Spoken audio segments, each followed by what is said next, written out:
बात क्या है? देखिए, विवाह में बहुत सारा प्रकार है। विवाह शब्द जो है वो अगर शाब्दिक अर्थ में देखिए तो विवाह का शाब्दिक अर्थ है जो बिना विवाद के हर एक कार्य में वाह वाह हो, वही विवाह है। विवाह का पहला रूप है ब्रह्म विवाह। हम लोग जो करते हैं शादी विवाह, ये ब्रह्म विवाह है, यानी दोनों पक्ष, वर और कन्या दोनों पक्ष के सहमति से सुयोग वर और कन्या का एक निश्चित समय में विवाह किया जाता है, उसे ब्रह्म विवाह कहते हैं। ब्रह्म विवाह में आभूषण आदि का आदान प्रदान होता है। और ब्रह्म विवाह सबसे उत्तम विवाह है, ठीक है। दूसरा होता है दैव विवाह। अब नहीं होता है, लेकिन पहले के समय में दैव विवाह हुआ करता था। मान लीजिए कोई किसी का सेवा कार्य किया मंदिर में, चाहे कहीं भी धार्मिक अनुष्ठान में, तो उसमें लोग दक्षिणा के रूप में कन्या को दे देते थे मंदिर में।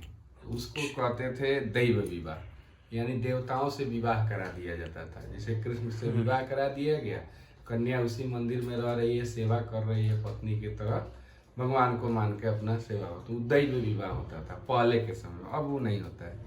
एक होता था आर्ष विवाह। आर्ष विवाह में जो वर और कन्या पक्ष कन्या के मूल्य के दाम के रूप में गौदान करते थे, माने उसके निमित्त जो रुपया पैसा जो भी हो करते दे देते थे, और उसके एवज में लड़की ले लेते थे, तो उसको कहते थे अर्श विवाह। इसमें कुछ हद तक मुस्लिम लोग इसी विवाह पद्धति का अनुकरण करते हैं, और जो मेहर जो बोला जाता है वो अर्श विवाह की नहीं पद्धति। उसके बाद होता था गंधर्व विवाह। परिवार के सहमति के बिना, मैंने इसमें परिवार का सहमति नहीं होता था गंधर्व विवाह में, वर और कन्या के स्वेच्छा से सामूहिक मैंने आयोजन होता था, और उसमें अपना वर शक्ति प्रदर्शन करके कन्या का वरण कर लेता था, तो गंधर्व विवाह होता था। चाहे हरण करके विवाह हो जाता था, चाहे लेके चला गया तो गंधर्व विवाह। जैसे दुष्यंत और शकुंतला का विवाह भी गंधर्व विवाह है, जिनसे भारत उत्पन्न हुए हैं। उसके बाद है असुर विवाह। ये तो हो गया इधर का। असुर विवाह होता है जिसमें कन्या को खरीद कर पैसा दे के, बाजार भी लगता है कन्या लोगों का, वहां से खरीद के विवाह कर लिया, तो सबसे खराब विवाह है, उसको कहते हैं असुर विवाह। और राक्षसी विवाह, कन्या की सहमति नहीं है, पुनः उसका विवाह कर दिया जाता है, तो राक्षसी विवाह होता है। भगवान उसमें पूजा करने या दान करने का कोई विधान नहीं है, राक्षसी विवाह होता है, माने जबरदस्ती विवाह को राक्षसी विवाह। उसके बाद होता है पैचासी विवाह, माने पिचास विवाह। कन्या को मान लीजिए बहुत सारा, अब तो नहीं सुनने मिलता है, पहले बेहोश करके मैंने शादी करा दिया जाता था, वर कोई और दिखाया गया दूसरे शादी करा दिया गया, तो ये पैचासिक विवाह होता था। मैं इतना तरह का विवाह पद्धति है, जिसमें सबसे उत्तम पद्धति ब्रह्म विवाह का, जो हम लोग अनुकरण करते हैं। बाकी सब छोटी मोटी पद्धतियां हैं, तो ये भी अपवाद में होता रहता है। उसके लिए विवाह में 7 वचन है कन्या के तरफ से, और वर के तरफ से 5 वचन है। अच्छा, माने कन्या के वचन कराती है वर को। पहला वचन में कहती है कि हमने बहुत सारे देवी देवताओं का पूजन किया। स्त्री लोग, पुरुष लोग कम ही भगवान से कहते हैं कि हमको अच्छा पत्नी मिले, लेकिन हर स्त्री कन्या जो भी होती है उसका एक स्वेच्छा रहता है कि उसका एक उत्तम पति प्राप्त हो। तो इसलिए कहा गया है पहला वचन में कि कन्या कहती है कि बहुत सारे देवी देवताओं का पूजन किए, तीर्थ जगहों पे मानसिक रूप से मैंने भगवान के समक्ष प्रकट किए, उसके बाद आप मुझे पति के रूप में प्राप्त हुए। अब जो भी मांगे हो, लेकिन प्राप्त तो आप ही हुए हैं। तो इसलिए कन्या कहती है कि इतने सारे पूजा पाठ से जो आप पति के रूप में हमें प्राप्त हुए हैं, इसलिए आप हमारे लिए सदैव निरंतरन पूजनीय हैं, मैंने समझिए देवता के समान। और गृहस्थ आश्रम में जो है, गृहस्थ आश्रम, ये पौराणिक कथाओं में हमने पढ़ा है कि सुख दुख इसमें आते जाते रहते हैं। क्योंकि अभी तो हम प्रारंभ कर रहे हैं, लेकिन कथाओं में घर में देखे हैं कि सुख दुख आते जाते रहते हैं। तो इस समय में आप अपना चित्त जो है सदैव शांत चित्त रखेंगे, सुख में भी शांत चित्त रखेंगे और दुख में भी शांत चित्त रखेंगे। ऐसा कन्या का प्रथम वचन वर के लिए पूरा किया जाता है।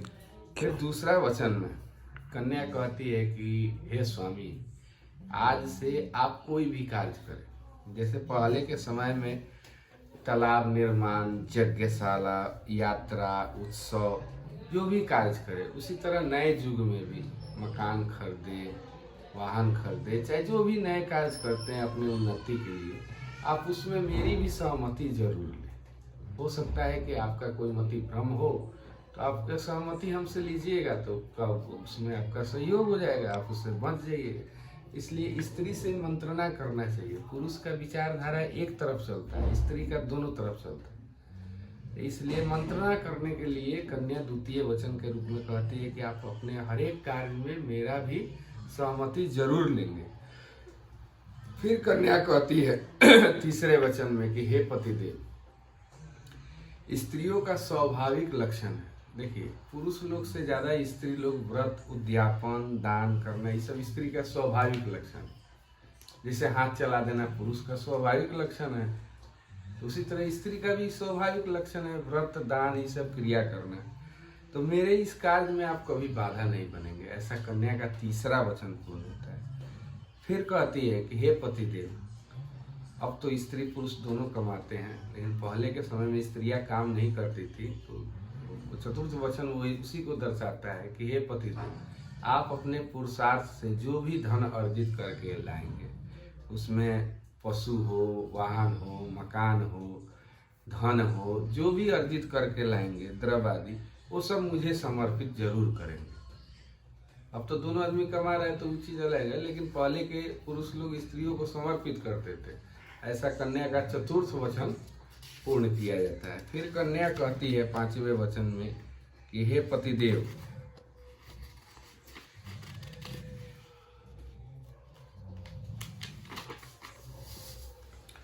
विभिन्न प्रकार के वस्तुओं के क्रय विक्रय, धन आदि जो भी किसी को कर्ज देते हैं, इन सब विषयों में भी मेरी मंत्रणा जरूर लेंगे। कन्या का ऐसा पांचवा वचन पूर्ण होता है। फिर कहती है कन्या कि हे पतिदेव, समय समय पे जो भी वस्तु आप मुझे उपहार स्वरूप में देंगे, वो रत्न हो, सोना हो, चांदी हो, आभूषण हो, या चित्र विचित्र का वस्तु हो, चाहे कोई भी चीज हो, उसे आप पुनः लेने का लोभ नहीं करें। ऐसा नहीं कि समाज में आप हमको कोई वस्तु दे दीजिए, ऐसा घर पे आने पे कहिएगा अब दो, तो वो ऐसा कार्य आप न करेंगे। ऐसा कन्या का मने वचन पति के लिए वो मांगती है। छठा वचन पूर्ण होता है। फिर कन्या कहती है कि हे स्वामी, आज से आप अन्य जितने भी महिलाओं हैं उसको आप अपने दृष्टि से, साफ सुथरा दृष्टि से बहन माँ के समान मानेंगे, क्योंकि पति के पत्नी के प्रति दायित्व एक ही होना चाहिए, ठीक है। अन्यथा दूसरे भी स्त्रियां, महिलाओं को आप सम्मानित दृष्टि से देखेंगे। और मैं जब भी मायके में मांगलिक कार्य आदि में जाऊंगी, या फिर वहाँ पे गाना बजाना या यज्ञ आदि क्रिया, जो भी उत्सव आदि होगा, तो मेरा भी हृदय, चूंकि बचपन से हम वहीं रहे हैं, तो आप उस कार्य में अगर बिना बुलाए भी अगर मैं अपने मायके चली जाती हूँ, तो आप इस कार्य के लिए नाराज नहीं होंगे, क्योंकि हमारा अस्तित्व तो वहीं से शुरू हुआ है। इस कार्य में आप मुझे अपमानित सभा में नहीं करेंगे। अगर डांटना भी होगा तो एकांत में बैठा के अकेले में डांटेंगे, सभा में अपमानित नहीं करेंगे, अर्थात मेरे इस कार्य में आप बाधा नहीं बनेंगे। कन्या का ऐसा सातवां वचन पूर्ण होता है। ये हुआ कन्या के तरफ से वर के लिए। और वर के लिए कन्या का 5 वचन है जो उसको पालन करना चाहिए। पहला वचन है, शास्त्र में कहा गया है कि सतीत्व धर्म का पालन करना, माने कन्या स्त्री के लिए सबसे माने पहला वचन वही है, अपने सतीत्व को बचा के रखना। कहते हैं शास्त्र में कि घर पे रहने पे, जब पति घर पे हो, तो पूरा सौंदर्य प्रसाधन, पाउडर, लिपस्टिक, शरीर उपटन, सामाजिक कार्य, देव दर्शन, हंसिए, दूसरे से मजाक कीजिए, सारे कार्य पति के सामने करिए। हास्य परिहास दूसरे से, चाहे दूसरे के घर जाना भी हो तो पति के साथ जाने का कोशिश कीजिए। किंतु पति के जब प्रदेश चले जाए, चाहे घर से बाहर हो, तो इन क्रियाओं का नहीं करना चाहिए।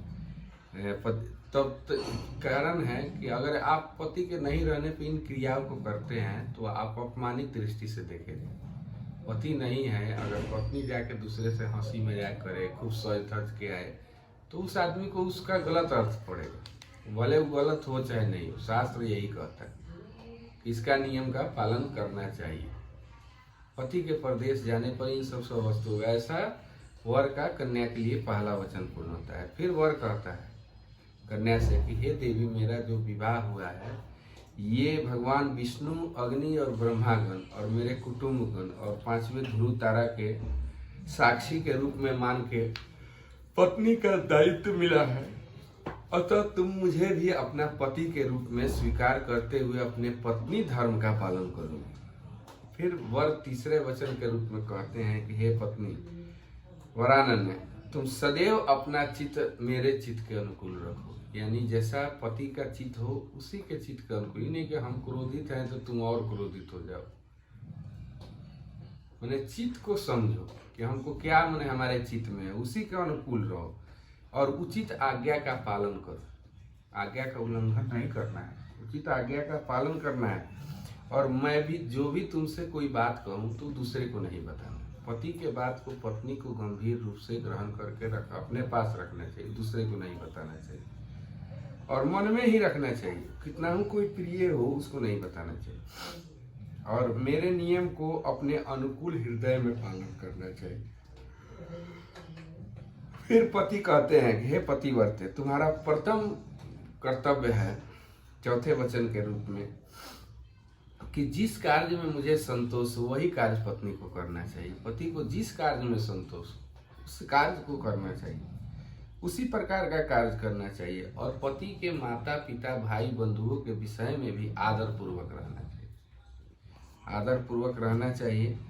और मेरा जो भी आदेश हो उसका तत्क्षण पालन करना चाहिए। दुनिया का कोई भी काम कोई भी करे, लेकिन पति के आदेश के पालन को प्रमुखता देना चाहिए। ऐसा वर का चौथा वचन पूर्ण होता है। फिर वर कन्या से कहते हैं कि हे सुमुखी, पत्नी के बिना गृहस्थ धर्म का पालन नहीं हो सकता है। गृहस्थ धर्म अगर कोई सोचे कि खाली 5 गो पुरुष मिल के पूरा कर ले तो संभव नहीं है। पति पत्नी का आवश्यकता गृहस्थ धर्म में प्रथम कड़ी। अतः तुम मेरी विश्वास पात्र बनो। सबसे पहले पति पत्नी के बीच में विश्वास पात्र होना चाहिए।